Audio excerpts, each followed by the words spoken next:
Voice of Indonesia. VOA. Voice of Indonesia dari Indonesia untuk dunia. Pendengar, siang hari ini kita akan berbincang ya terkait tentang festival film ya antara Indonesia dan Australia. Jadi Festival Sinema Australia Indonesia yang mana pada tahun ini merupakan kali pertama dalam 6 tahun sejarah festival ini diselenggarakan ya. Nah, tahun ini diselenggarakan secara virtual.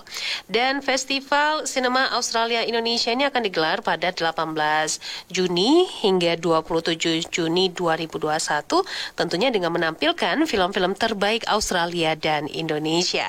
Dan Kedutaan Besar Australia di Jakarta dalam keterangannya beberapa waktu lalu juga menjelaskan ya, Festival Sinema Australia Indonesia adalah ajang untuk memberikan kesempatan kepada penikmat film di Indonesia untuk mengakses film bioskop kelas atas Australia dan Indonesia secara gratis ya. Nah, tentunya di kesempatan siang hari ini saya akan berbincang dengan sahabat Festival Sinema Australia Indonesia, yaitu Marissa Anita. Oke, kita akan tanya-tanya nih pendengar ya, kira-kira akan berlangsung seperti apa kegiatannya dan tentunya pandangan-pandangan dari Marissa sendiri nih terkait dengan festival film ya atau festival sinema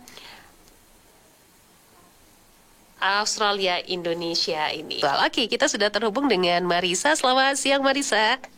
Hai, selamat siang Dila. How are you? Oke, baik nih. Oke, Marissa, kenapa nih Marissa tertarik ya dan mau jadi sahabat Festival Sinema Australia Indonesia? Tentu ada latar belakangnya dong.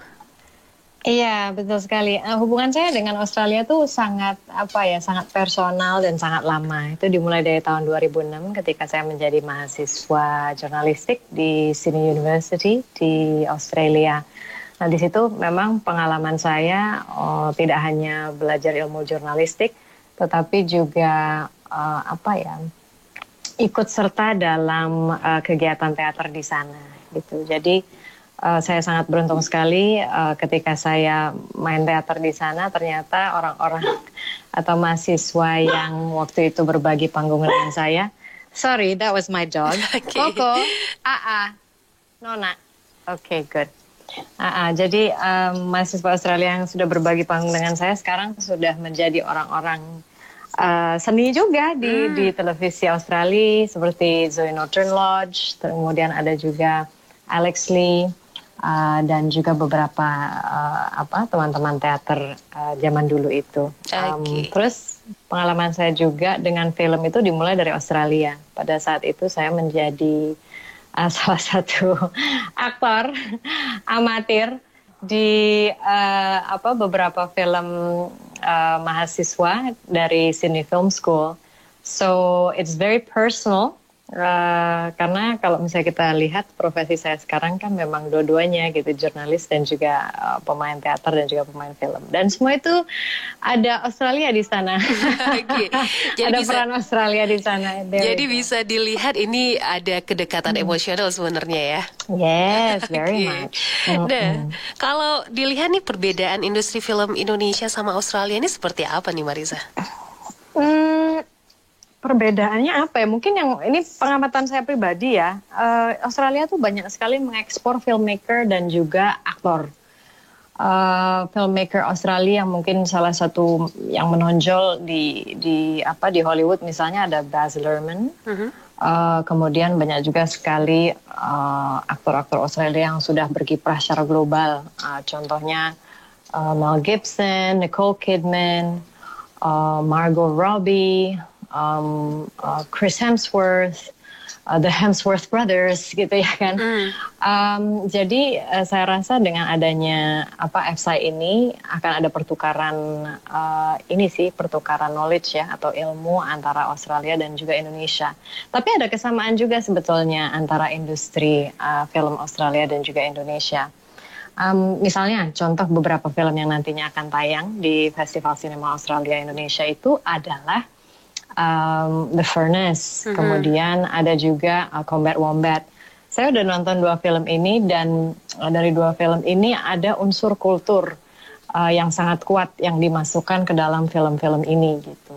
Nah, saya rasa juga kalau misalnya kita lihat industri film Indonesia, salah satu elemen kultur itu menjadi kekuatan juga bagi Indonesia untuk bisa mengekspor filmnya ke luar negeri. Misalnya film di mana saya juga terlibat, Perempuan Tanah Jahanam, sudah masuk pasar global. Kemudian film di mana saya terlibat juga, Ali dan Ratu-Ratu Queens, yang akan tayang nanti di Netflix tanggal 17 Juni, itu juga akan dirilis secara global.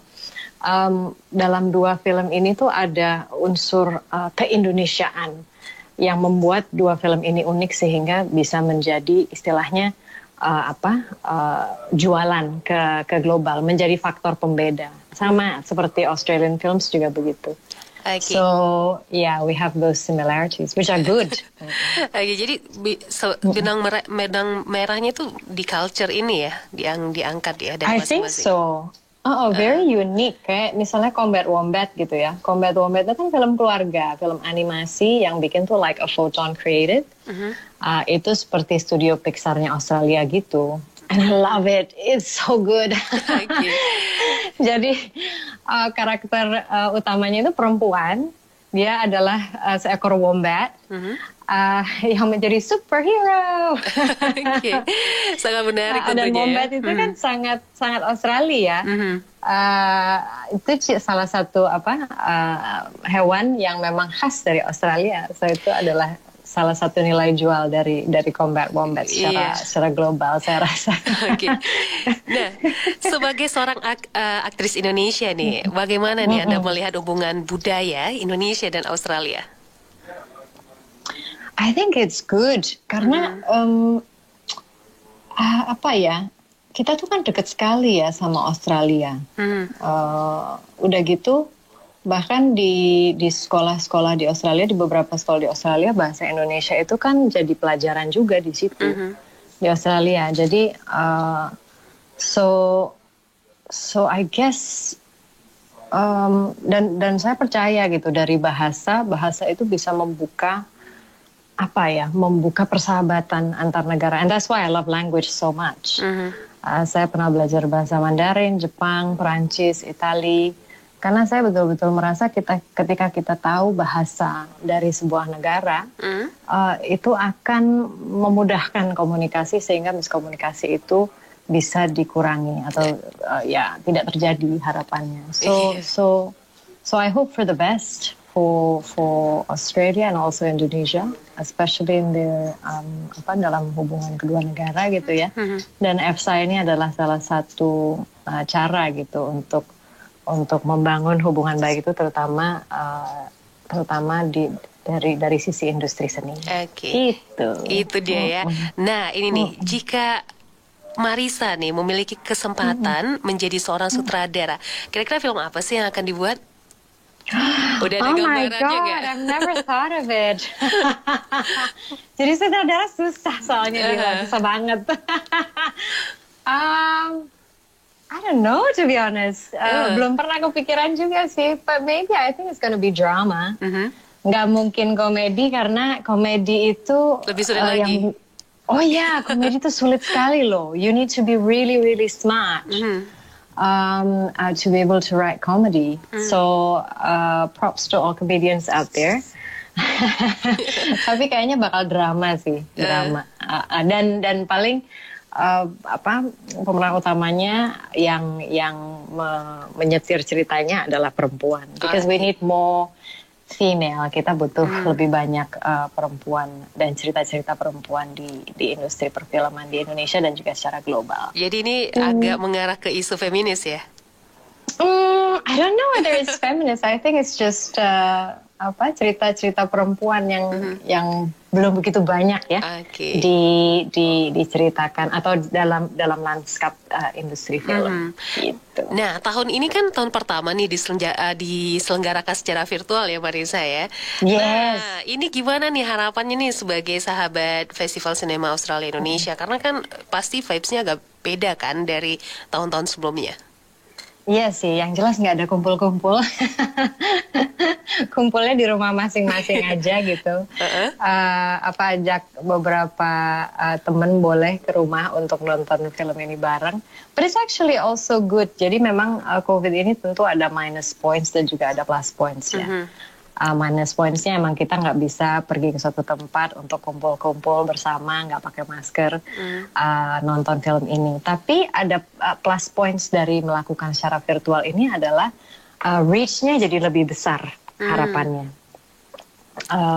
Itu sih karena semua orang jadi bisa mengakses gitu. Bahkan orang-orang yang tidak ada di sebuah kota gitu ya kan. Tahun lalu kan memang kita ada di beberapa kota selain Jakarta, beberapa kota besar di Indonesia. Tapi kali ini orang-orang di luar kota besar yang tahun lalu menjadi destinasi Fsci juga bisa mengakses film ini dengan cara ngetik aja www.fsci2021.com. There you go, you can access it anywhere, everywhere, anytime. Jadi ini lebih luas lagi jangkauannya sebenarnya. Yes, exactly. Nah, terakhir nih harapan nih untuk kesuksesan dari Festival Sinema Australia Indonesia ini seperti apa nih dari suara hati sahabatnya? Semoga semuanya lancar, internet connectionnya jalan. Nah, itu masalah utama ya. Ya, tapi yang jelas nanti di festival film ini akan ada 6 film Australia dan juga 2 film Indonesia, hasil karya dari alumnus Australia juga yaitu Mbak Mira Lesmana. 6 film ini ada The Furnace, Combat Wombat, H is for Happiness, Jamie Hudson From Sky to Sea, Relic, Dead Music, dan juga ada 2 film Indonesia yaitu Pendekar Tongkat Emas dan juga Mili Mamet. Aku udah nonton belum deng. Yang dokumentari belum, tapi I've watched everything else and I enjoyed so much. Jadi semoga nanti para penonton atau penikmat film bisa menikmati film ini dari tanggal 18 Juni sampai tanggal 27 Juni. Oke, terima kasih banyak nih udah sharing ya tentang festival ini.